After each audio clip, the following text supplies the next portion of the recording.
नमो हरिहंताणं नमो सिद्धाणं नमो आयर्याणं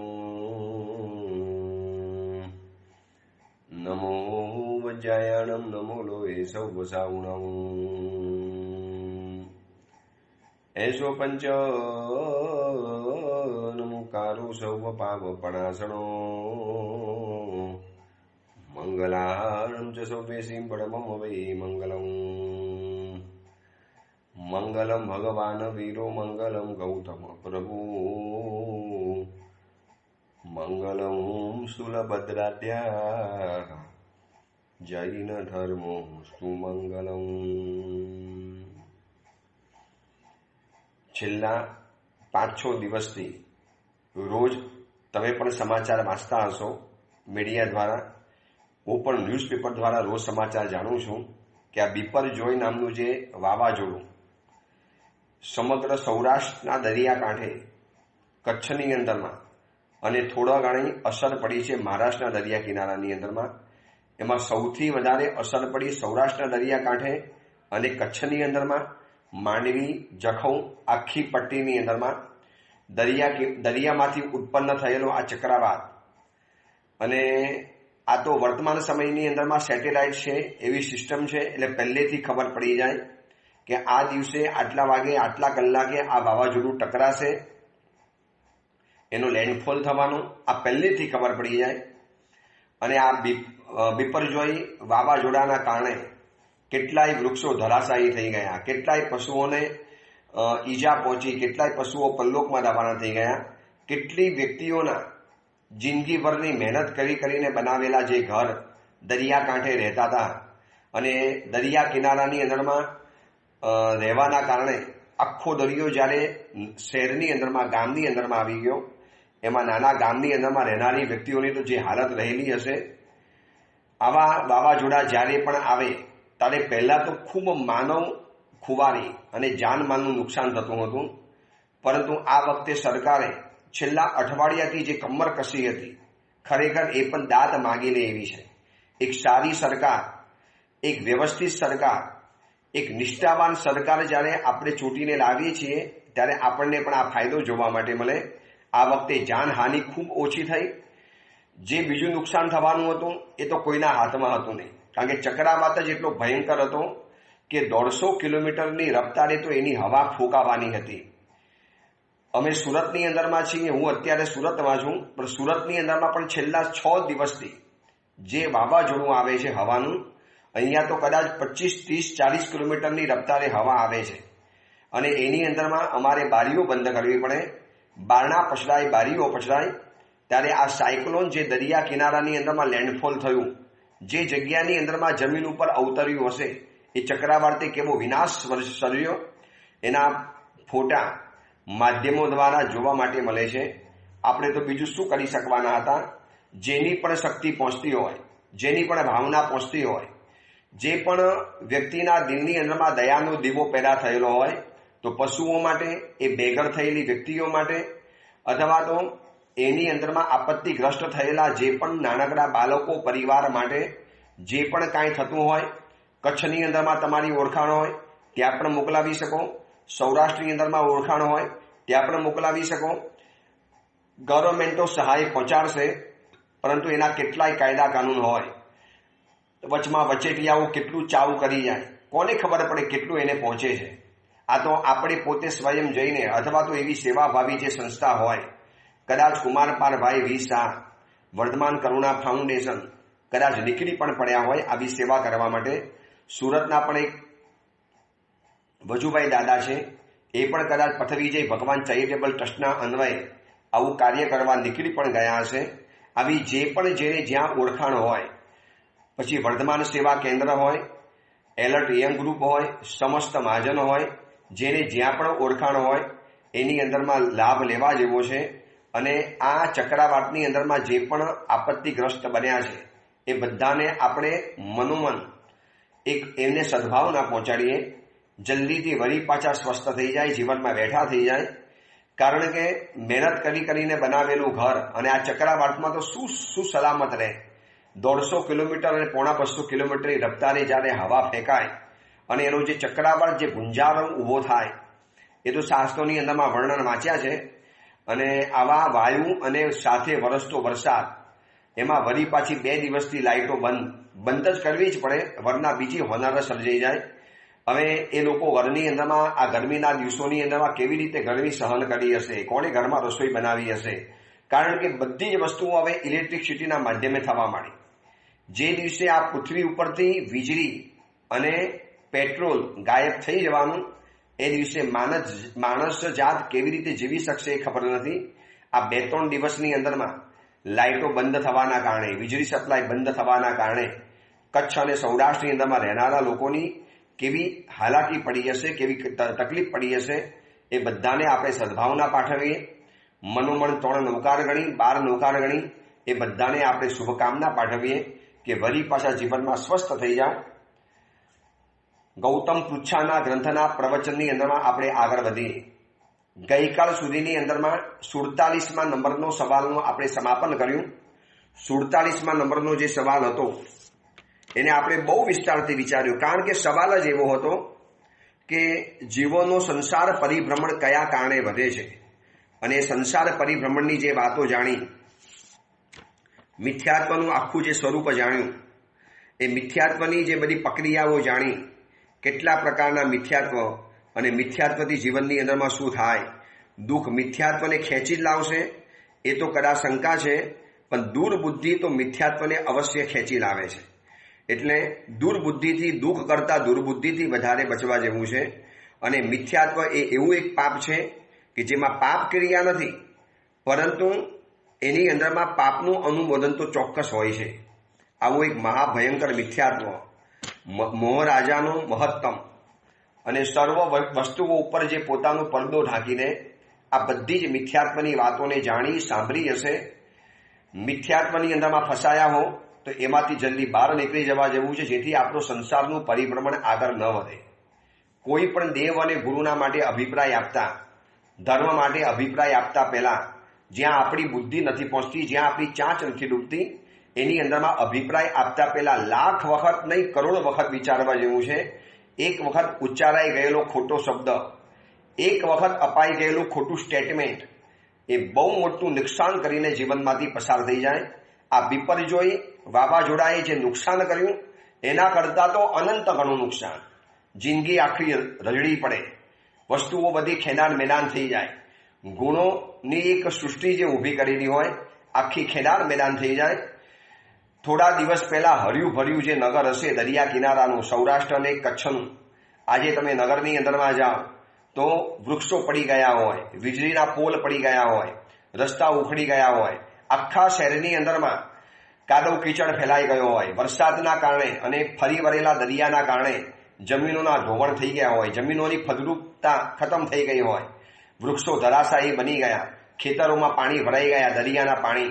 હવે એને ખાલી કર્યા પછી પણ એની ખારાશ ઓછી થતા થતા વરસને વરસ જવાનું. હવે આ વિપર્યોયની અંદરમાં જે લોકોએ ખરેખર નુકસાની ભોગવી છે એને બેઠા થતા પૂરું એક વર્ષ થવાનું. તો આ વિપર્યોય વાવાઝોડું તો કાંઈ નથી મિથ્યાત્વની સામે. આ મિથ્યાત્વનું વાવાઝોડું જ્યારે જીવનની અંદરમાં ફરી વળે છે અને અનંત ભવોથી મેળવેલી જે એક નાનકડી ગુણોની કમાણી, સમકીતની રુચિ, સમકીતની ભાવના, સમકીતનો સ્પર્શ, એ પણ કદાચ આપણા જીવનનો ખતમ કરી નાખે.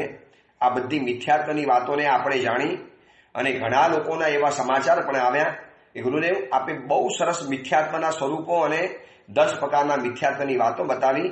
અમે તો આવું બધું કેટલું બધું બોલતા હતા, બધા ધર્મો સરખા, આવું તો ન કરી શકાય, હમણાં શું ઉતાવળથી દીક્ષા લેવાની, પછી પણ થઈ શકાય છે, આટલી નાની ઉંમર દીક્ષાઓ નહીં આપવી જોઈએ, આવું બધું નહીં થવું જોઈએ. હવે એ બધું મારું તમારા અંડરમાં નથી.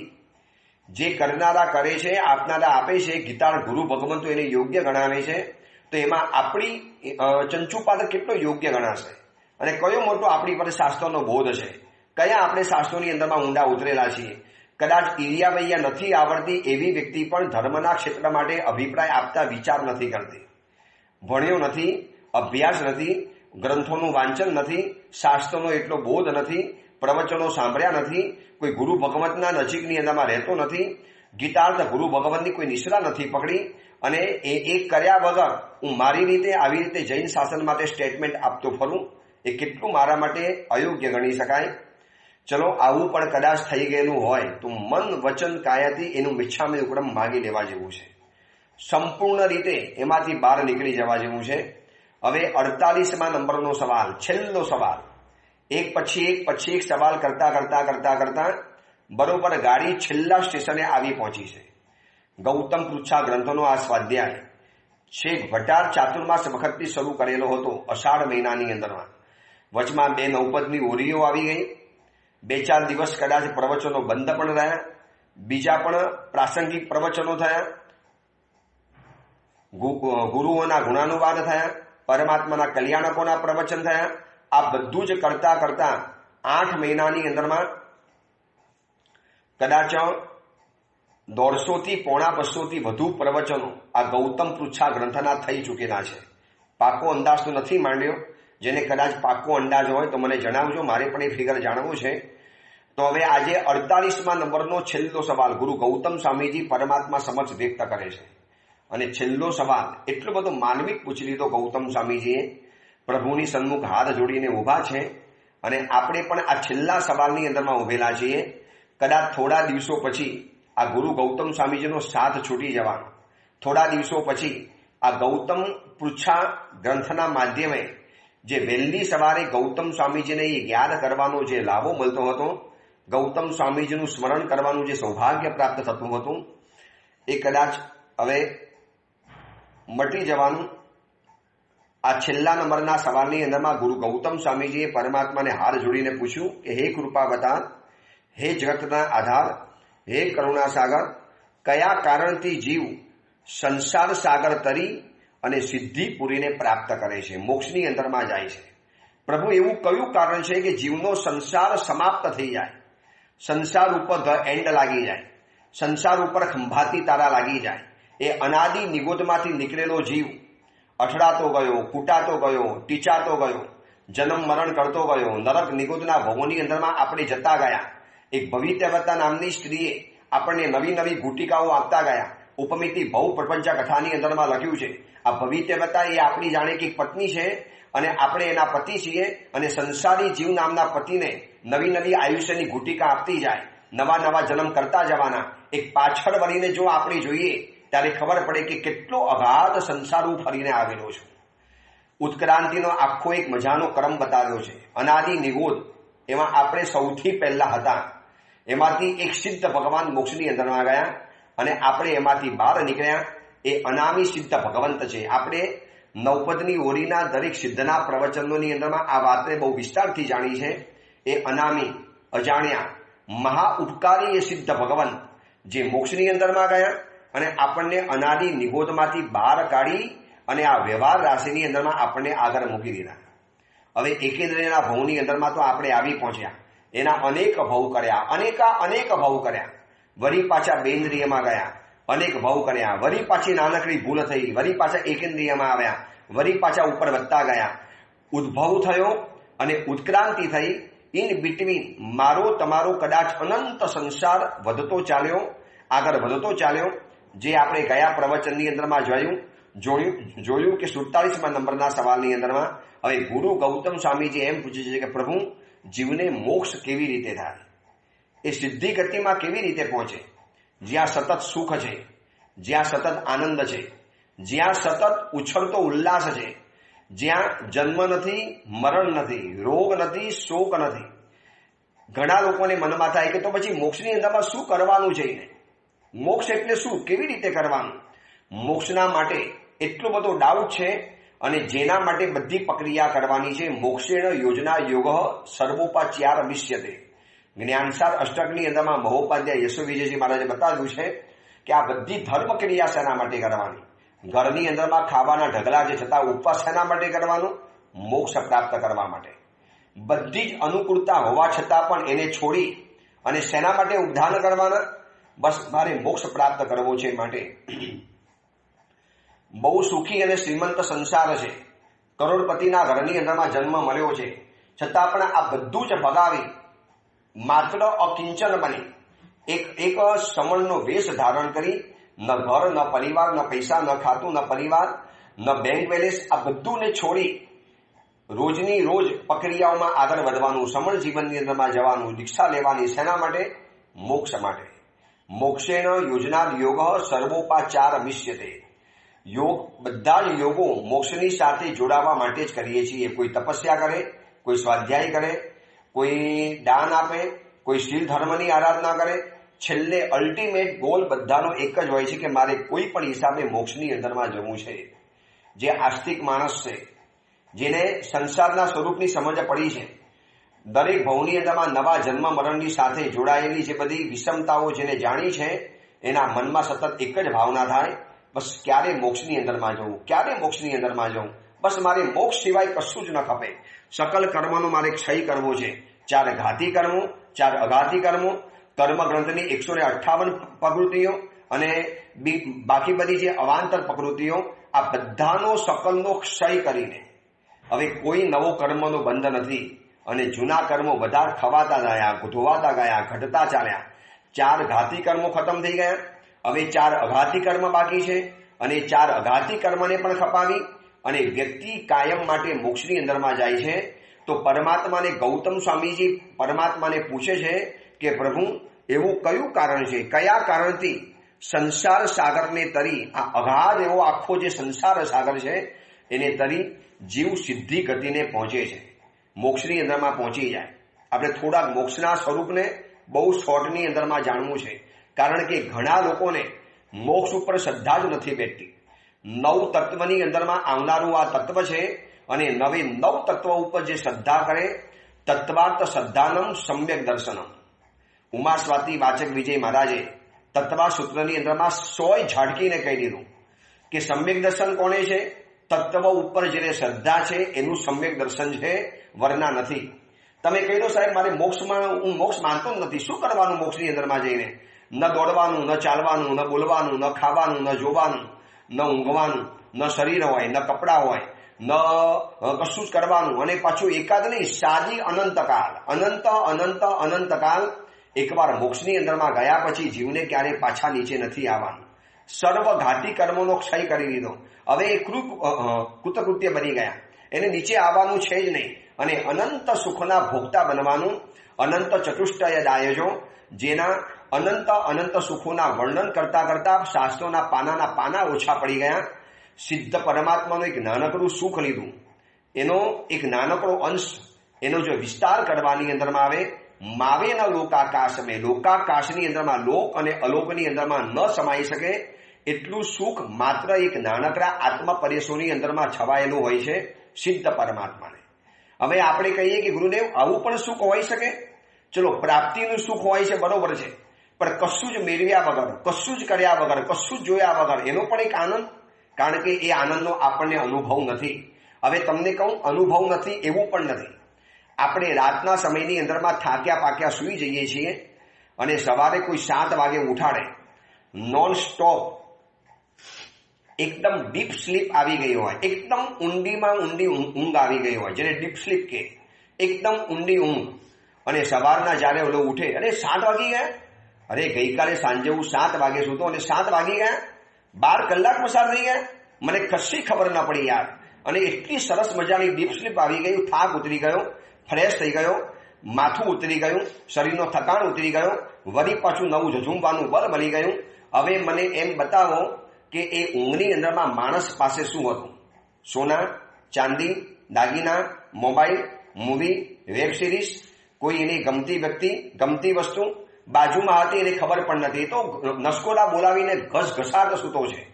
કદાચ એને ઉચકીને કોઈ રૂમની બહાર મૂકીને તો પણ એને ખબર ન પડે. જે માથા ઉપરનું ઓશીકો એને ગમતું હતું એ પણ કાઢી નાખ્યું તો પણ ખબર ન પડે.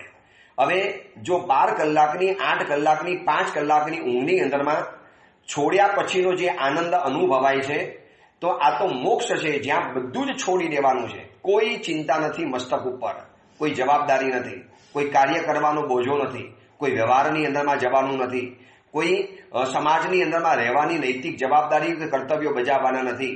માત્ર પોતાના સ્વ સ્વરૂપની અંદરમાં રહેવાનું અને અનંતકાળ એમ થાય કે બસ પ્રાણીના પ્રવાહની જેમ સમય ચાલતો જ ગયો, ધસમસતો નદીનો પ્રવાહ હોય. આ બિપરજોય વાતાવરણમાં જે રીતે દરિયો ધસમસતો હતો, બસ એવી રીતે સમય પસાર થતો ગાય. અનંતકાલ મોક્ષની અંદરમાં રહેવાનું છે. આવા મોક્ષને કેવી રીતે પામી શકાય, કયા કારણથી જીવ સકલ સંસારનો સમાપ્ત કરી, અંત કરી, સકલ સંસારનું છેદન ભેદન કરી અને જીવ મોક્ષની અંદરમાં કેવી રીતે જાય છે, પરમાત્માએ એનું કારણ તો બતાવેલું છે. એ કારણને જાણતા પહેલા મોક્ષ બાબતની કેટલીક ચર્ચાઓ કરવી જરૂરી છે. કારણ કે બહુ સારા ઘરના ધર્મિષ્ઠો કદાચ એને મિથ્યાત્વ આપણે કહી શકતા નથી, પરંતુ એ વ્યક્તિ માને છે કે ભાઈ મોક્ષની અંદરમાં જઈને કરવાનું શું મળે, મોક્ષની અંદરમાં જઈને કશું નથી કરવાનું. કારણ કે પ્રવૃત્તિની અંદરમાં પ્રવૃત્તિ કર્યા પછીનો આનંદ જે પ્રાપ્ત કરવાની આદત આપણને એટલી બધી પડી ગઈ છે કે કશું જ કર્યા વગરનો પણ એક આનંદ હોય, આવું આપણું અસ્તિત્વ સ્વીકારવા તૈયાર નથી. ભોજન ખાઈને આનંદ પ્રાપ્ત કર્યો હોય અને એ વ્યક્તિને આપણે સમજાવે કે દોસ્ત ભોજન છોડ્યાનો પણ એક આનંદ હોય છે. બોલો કે કેવી રીતે હોઈ શકે યાર, હું તો ખાઉં છું તો જ મને મજા આવે છે, મને તો જમ્યા પછી જ મજા આવે છે, અને તું કહે છે કે ભોજન સિવાયનો પણ આનંદ છે, ભોજન કર્યા વગરનો આનંદ. બસ એ જેને અનુભવ્યો નથી માટે એને એટલી છે. હવે એક વખત એવું બને કે દુકાનની અંદરમાં ચિકાર ઘરાગી હોય, પેટમાં ભૂખ લાગી પણ હોય, પરંતુ ઘરાગી એટલી બધી છે, સરસ મજાની કમાણી કરવાનો મોકો મળ્યો છે અને એવા સમયની અંદરમાં એને ખાવા પીવાનું યાદ નથી આવતું કે બસ સ્વરૂપની અંદરમાં એ પોતાના સ્વરૂપની અંદરમાં ઘૂસી ગયો. એટલે જે આનંદનો જે જડો ફૂટે, અનંત કરુણાની જે અંદરમાંથી છોડ ઉછળે, એમ લાગે કે વિશ્વ માત્ર કરતા હું વધુ સુખી છું.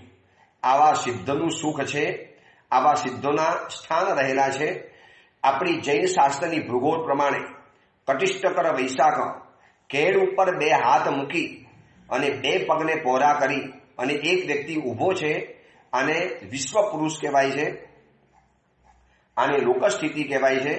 હવે આવો એક પુરુષ ઉભેલો છે, 2 હાથ કમર ઉપર રાખી અને પહોળા કરેલા છે, તો 2 પગની જગ્યાની અંદરમાં 7 નરક છે.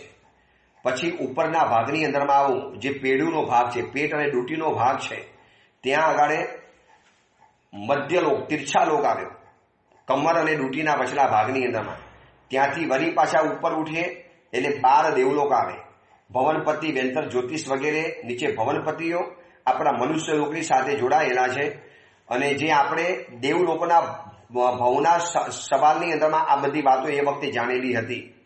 પછી થોડાક ઉપર ઉઠો 9 ગ્રહવી એક આવે, એનાથી ઉપર ઉઠીએ એટલે મોઢાના ભાગની અંદરમાં 5 અનુત્તર આવે અને આપણું જે કપાલ છે, લલાટ છે, ભાલ છે, એ જગ્યાની અંદરમાં થોડાક ઉપર જાઓ એટલે ઈસત પ્રાગભાર નામની 45 લાખ યોજનની બનેલી નકરી સ્ફટિકમય એવી એક સિદ્ધ શિલા અનંત કાળથી આ રહેલી છે. આ કુદરતે કરેલી એક સુંદર મજાની વ્યવસ્થા છે. મોસ્ટ વીવીઆઈપી વ્યક્તિઓ આવવાની હોય, કેમ એના માટે જગ્યા રિઝર્વ કરેલી હોય, ત્યાં કોઈ જઈ ન શકે, કોઈ બેસી ન શકે, તો આ કુદરતની અંદરમાં એવા કેટલાક મોસ્ટ વીઆઈપી વ્યક્તિઓ જે આવવાના હતા, એ વ્યક્તિઓએ સકલ કર્મનો ક્ષય કર્યો, રાગ દ્વેષથી સંપૂર્ણ મુક્ત બની ગયા, વિષય કસાયોથી ટોટલી દૂર થઈ ગયા. માત્ર ને માત્ર એક મૈત્રી ભાવના, સમસ્ત જીવોને કલ્યાણ અને કરુણા કરવાની ભાવના, એનાથી જે પ્રચંડ પુણ્ય પેદા થયું અને એ વ્યક્તિ વિશિષ્ટ વીઆઈપી બની ગઈ. હવે એને કહી દીધું કે ભાઈ તમે એટલા મોટા મહાનુભાવ છો કે આ સંસારમાં હવે તમારે જન્મ લેવાની કોઈ જરૂરિયાત નથી. કેવળ જ્ઞાન પામ્યા, ઘાતી અઘાતી કર્મોના ભૂકા બોલાવ્યા અને સીધા જ ઈસત પ્રાગભાર નામની 45 લાખ યોજનની સ્ફટિકની આ નિર્મલ સિદ્ધ શિલા ઉપર એ વ્યક્તિને સદૈવ સ્થાન મળી જાય છે. આ વિશ્વની પાર્લામેન્ટમાં સ્થાન મળવું હજી સહેલું છે. કોઈ વીઆઈપીના ઘરની અંદરમાં વગર પૈસે ખર્ચે એના ઘરની અંદરમાં રહેવું આપણા માટે આસાન છે. આ વિશ્વનો હોલીવુડનો કોઈ પણ સુપરસ્ટાર હોય અને એના ઘરના બંગલાની અંદરમાં આપણને જિંદગીભર રહેવા માટે મળે, પોસિબલ છે. અમેરિકાના વ્હાઇટ હાઉસની અંદરમાં ત્યાંના પ્રમુખની સાથે રહેવા માટે મળે, પોસિબલ છે. નરેન્દ્ર મોદી સાહેબની સાથે નવા પાર્લામેન્ટની અંદરમાં રોજ એમની સાથે જવાનું, એમની સાથે બેસવાનું, એમની બાજુની ખુરશી ઉપર આપણે બેસવાનું, આ પણ હજી કદાચ આસાન છે. પરંતુ આ 45 લાખ યોજનની ઈસદ પ્રાગભાર નામની સ્ફટિકની બનેલી, જેની ઉપર અનંત જીવો આવી શકે છે, કારણ કે શરીર નથી, જ્યોતિમાં જ્યોત મળવાની છે. એક તમને વાત બતાવું, એક રૂમની અંદરમાં કદાચ સંખ્યાતા કોડિયા આવી શકે. સમજો, કોડિયા એક રૂમની અંદરમાં 500 જ આવે, 10,000 આવે કે 11,000 આવે, પરંતુ એ રૂમની અંદરમાં તમે એક દીવો લાવીને મૂક્યો, એનું અજવાળું, બીજો દીવો લાવીને મૂક્યો, એનું અજવાળું. એ રૂમની અંદરમાં સપોઝ તમે અસંખ્ય દીવા લાવીને મૂકો તો દીવાની જે નીચેના જે દીવા છે, દીવડા, કોડિયા, એ કદાચ એમ કહેશે કે ભાઈ જગ્યા નથી, ઓછા અંદરમાં ભરો. પરંતુ જે અંદરની જે જ્યોતિ છે, અંદરનું જે તેજ છે, એ તો એક રૂમની અંદરમાં અનંત પણ આવી શકે છે. જ્યોતને કોઈ જગ્યા નાની પડતી પણ નથી.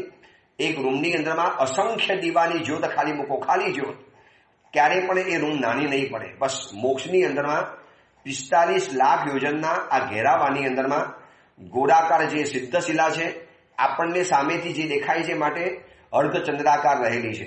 છેલ્લો ભાગ આમ 45 લાખ યોજનનો ભાગ, પછી વચલા ભાગની અંદરમાં મધ્યની અંદરમાં 8 યોજન જાડી છે. 45 લાખ યોજન લાંબી અને પહોળી, મધ્યની અંદરમાં 8 યોજન જાડી છે. અને એના વર્ણનમાં લખ્યું છે કે અંત ભાગની અંદરમાં માખીની પાંખ જેવી એકદમ પતલી છે. વિચારજો, મધ્યના ભાગની અંદરમાં 8 લાખ યોજન અને ધીરે ધીરે ધીરે ધીરે પટલી પટલી પટલી પટલી થતી ગઈ. કેવી સરસ મજાની રચના. વચની અંદરમાં 8 યોજન જાડી અને પછી ધીરે ધીરે ધીરે વધતી ચાલી. એટલે આમ જાણે કે માપસર સ્ફટિકની બનેલી 45 લાખ યોજનની વચલા ભાગની અંદરમાં 8 યોજનની જાડી,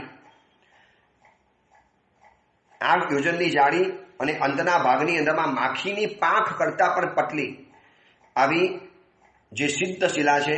અને એ સિદ્ધ શિલાના થોડાક ઉપરના ભાગની અંદરમાં આવા અનંતા જીવો અંદરમાં રહી શકે છે. ક્યારે પણ સિદ્ધ શિલા નાની નથી પડવાની. આ મોક્ષની જગ્યા નાની નથી પડવાની. માણસોને રહેવાનું છે નહીં, કારણ કે શરીર નથી. શરીર દ્વારા હોય તો રહેવાની જગ્યા નાની પડે, કારણ કે શરીર હોય એટલે કપડાં આવે, કપડાં રાખવા માટે કબાટ આવે, કબાટ માટે ચાવી આવે, એના માટે તારું આવે. આ ચાવી તારું કબાટ કમાવા માટે ઓફિસ આવે, એને કમાવા માટે આવે, એના પુસ્તકો આવે. એક વ્યક્તિને કેટલી ઝંઝાર છે, કેટલી બધી ઝંઝાર. આપણે આ જોયું કે એક વ્યક્તિને જીવનમાં કેટલી બધી ઝંઝાર કરવી પડે છે. ત્યારે માળ એના જીવનની અંદરમાં એક નાનકડા સુખનો અંશ ભોગવાતો હોય છે. જ્યારે અનંતા જીવો જ્યારે આ જગ્યાની અંદરમાં ભેગા થયા છે, જ્યારે એ લોકોને કોઈ જગ્યા નાની નથી પડવાની. એક ગુજરાતી કવિએ સરસ મજાની વાત લખી છે. રોજ જમવા બેસું ને મને એક વાત સતાવે છે. રોજ જમવા બેસું ને મને એક વાત સતાવે છે. આ 4 રોટલી મને દિવસ રાત કેવો ભગાવે છે. કેટલો મજાનો ટોન્ટ છે આ કવિની કવિતાની અંદરમાં. રોજ જમવા માટે બેસું અને મને એક સવાલ સતાવે છે. આ 4 રોટલી મને દિવસ રાત કેવો ભગાવે છે, સતાવે છે. રોજ 4 રોટલી ખાવા માટે કેટલી બધી મહેનત કરવાની. અહીંયા પેટ જ નથી માટે ભૂખ નથી, ભૂખ નથી માટે કોઈ અનાજ નથી, અનાજ નથી માટે કોઈ દુકાન નથી, દુકાન નથી માટે કોઈ ખેતર નથી, ખેતર નથી માટે કોઈ ખેડૂત નથી, ખેડૂત નથી માટે કોઈ ધાન્યની વ્યવસ્થા નથી, માટે પાણીની જરૂર નથી, ખેતરની જરૂર નથી, માટીની જરૂર નથી. કેટલી બધી ઝંઝાર એક વસ્તુની સાથે જોડાયેલી છે. જ્યારે મોક્ષની અંદરમાં જઈએ આ બધાથી દૂર રહેવાનું. અને જેને હજી પણ મનમાં ડાઉટ પડતો હોય કે સર મોક્ષ આવો કેવી રીતે હોઈ શકે, કશું જ નહીં કર્યા છતાં પણ આટલું અનંત સુખ. આપણે તો કર્યા પછી આનંદ મળે છે, બોલ્યા પછી સામેની વ્યક્તિની પ્રશંસા કરો અને એ વ્યક્તિ આપણને કંઈ ગિફ્ટ આપે એટલે ગિફ્ટ મળવાનો આનંદ ક્યારે મળ્યો? તમે એની પ્રશંસાની પ્રવૃત્તિ કરી માટે. એમને તો કશું મળવાનું છે જ નહીં સંસારની અંદરમાં. અને અનંતકાળના પરિભ્રમણથી આપણું અસ્તિત્વ આ પ્રાપ્તિના સુખથી એવું ટેવાઈ ગયું છે કે કશું જ કર્યા વગર નહીં, તમે કશું જ નથી કરતા, જ્યારે બધું જ થઈ જતું હોય છે, આવું તો સુખ આપણું અસ્તિત્વ સ્વીકારવા તૈયાર નથી. કેમ? કારણ કે આપણને આ જ અનુભવ છે, કરો અને પછી જીવનમાં મળે છે. જ્યારે મોક્ષમાં કશું જ નથી કરવાનું અને છતાં પણ અનંત સુખ. તો હું એવાને પૂછું છું કે તમે ઊંઘની અંદરમાં શું કર્યું? એક વખત તમે સૂઈ ગયા, આંખ મીચાઈ ગઈ, ડીપ સ્લીપ આવી ગઈ, ગાઢ નિંદ્રા આવી ગઈ. હવે એ ગાઢ નિંદ્રામાં તમે શું કરો છો? વાતચીત કરો છો, ભોજન ખાઓ છો, મોબાઈલ ચેક કરો છો, વોટ્સઅપ જોવો છો, યુટ્યુબ જોવો છો, ટ્વિટર જોવો છો, ફેસબુક જોવો છો, ફોટા અપલોડ કરો છો, ફોટાને ડાઉનલોડ કરવાનું આવે છે, કશું જ નથી કરતા. આપણનો પ્રિય મોબાઈલ, ગમતો મોબાઈલ બાજુમાં પડેલો છે, પણ આપણે એટલી ગાઢ નિદ્રામાં સૂતેલા છીએ, નથી જરૂર પડતી મોબાઈલની, નથી જરૂર પડતી કોઈ સંસારની વ્યક્તિઓની, અને ઘસઘસાડ સૂતો 10 કલાક 12 કલાક, ઘણા તો 15 કલાક સુનારા વ્યક્તિઓ છે. તો ઊંઘની અંદરમાં શું કરીએ છીએ, છતાં પણ જો આટલી બધી ફ્રેશનેસ, આટલી બધી એકદમ ફ્રેશનેસ લાગતી હોય તો માનવું પડે કે 10-12 કલાક અને 5 કલાકની ડીપ સ્લીપની અંદરમાં જો આટલો આનંદ આવે છે, તો આ મોક્ષની અંદરમાં તો અનંત કાળ માટે નિશ્ચિંત બનીને રહેવાનું છે. નથી કોઈ વ્યવહાર, નથી કોઈ સંબંધ, નથી કોઈ સંસારની જંજાળ, નથી કોઈ શરીરને સાચવવા માટે, શરીરને પહેરાવવા માટે, શરીરને શણગારવા માટે, શરીરને ખવડાવવા માટે કેટલી બધી વસ્તુઓની જરૂરિયાત પડે. કીધું ને 4 રોટલી પણ મને કેવો દિવસ રાત ભગાવે છે. યાર 4 રોટલી માટે આટલી બધી મહેનત કરવાની? દિવસ પડે, સવારના 2 ખાખરા મળી જાય, બપોરે 4 રોટલી મળી જાય, સાંજે 2-3 ભાખરીને થેપલા કે ખીચડી કઢી મળી જાય. શું જોઈએ આનાથી વધારે? પહેરવા માટેના 2-4 કપડાં મળી જાય, એક નાનકડો આશિયાનો મળી જાય, પણ એના માટે, એ પૂરું કરવા માટે દિવસ રાત ભાગવાનું, દોડવાનું, 2 તહાસા થઈને દોડવાનું. અશ્વ જેમ દોડીને હાંફે છે માનવી, પહેલો ક્રમ લેવાની રેસમાં. લોહી લુહાણ થાય તોય સુખ માણે છે, રૂપિયા ભરેલ સુટકેસમાં. સોનાની લાઈયમય શાંતિના શ્વાસ બધા, ગીરવે મુકાય એનું કાંઈ નહીં. વસ્તુ ખોવાય એની થાય અહીં વેદના, અને વર્ષો ખોવાય એનું કાંઈ નહીં.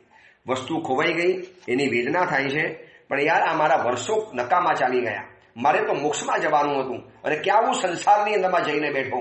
કેટલો અદ્ભુત સવાલ ગુરુ ગૌતમ સ્વામીજીએ પરમાત્માને પૂછ્યો છે. આપણી અંદરની જાણે કે ભાવનાઓ છંછેડી નાખી. આ છેલ્લો સવાલ પત્યા પછી રાત દિવસ ચેન નહીં પડે. ક્યારે હું આવા મોક્ષને પામીશ? ક્યારે હું આ સંસારને સમાપ્ત કરીશ? ક્યારે 45 લાખ યોજનની એ ભવ્ય સ્ફટિકની બનેલી નિર્મલ સિદ્ધશિલા ઉપર, નિર્મલ વ્યક્તિઓની વચમાં, જેમનામાં એક કલંક નથી, એક ડાઘ નથી, બિલકુલ સ્ફટિક જેવા ઉજ્જવલ જ્યોતિમય સ્વરૂપવાળા એવા સિદ્ધોની સાથે હું ક્યારે બેસીશ? બસ આ બધું હવે મોક્ષનું સ્વરૂપ આપણે જાણીશું. મોક્ષની અંદરમાં જતા અટકાવનારા 13 કાઠિયા છે, એને પણ આપણે જાણવા છે. અને પછી પ્રભુએ જે ઉપાય બતાવ્યો કે આ જીવો કયા કારણે મોક્ષની અંદરમાં જાય છે, એ જે કારણની ચર્ચા કરી છે, એને પણ આપણે વિસ્તારથી વિચારીશું. કારણ કે બહુ લોકોના મગજની અંદરમાં હજી પણ મોક્ષ માટે ગેરસમજ છે. એ બધી જ આપણે દૂર કરીશું. એ બધી જ બાબતોને આપણે વિસ્તારથી જાણીશું. જ્યારે ગુરુ ગૌતમ સ્વામીજીએ અંતિમ સવાલ આટલો અફલાતુન પૂછી લીધો, અંતિમ સવાલ આટલો માર્વેલસ પૂછી લીધો, તો આપણે પણ એના માટે થોડું વિવેચન કરીશું. એ વાત આપણે આવતીકાલે વાત કરીશું. આ બિપરજોય વાવાઝોડું જે આવ્યું, દરેક વ્યક્તિની સહાનુભૂતિ માટે કંઈક કરી છૂટવું જોઈએ. આપણે આપણા નસીબથી આપણે હેમખેમ છીએ. આપણે એવી જગ્યાની અંદરમાં હતા કે આપણને કોઈ પરેશાની નથી આવી, પરંતુ કેટલાક વ્યક્તિઓ એવા હતા કે જેમને અડીને આ બિપરજોય વાવાઝોડું પસાર થઈ ગયું અને તહસ નહસ કરી નાખ્યું. કદાચ એનું ઘર ખતમ થઈ ગયું, ઘર વખરી ખતમ થઈ ગઈ. કદાચ કેટલાક દિવસો સુધી ઘરની અંદરમાં રસોઈ નહીં બનાવી શકે, કપડાં કદાચ ઉડી ગયા હશે, ઘરની બધી વસ્તુઓ ખતમ થઈ ગઈ હશે. આ પવનની, આ વાવાઝોડાની અંદરમાં ઝાડોના ઝાડ ઉખડી પડ્યા, તો ઘર વખરીને તો શું કહેવાનું હોય. તો એવાને જેને જે સહાય પહોંચતી હોય એ કરવાની અનુકૂળતા પહોંચાડજો. એ જ મંગલ કામના, મંગલ ભાવના. જેના આજ્ઞા વિરુદ્ધ કાંઈ પણ બોલાયું હોય તો મિચ્છામી દુક્કડમ.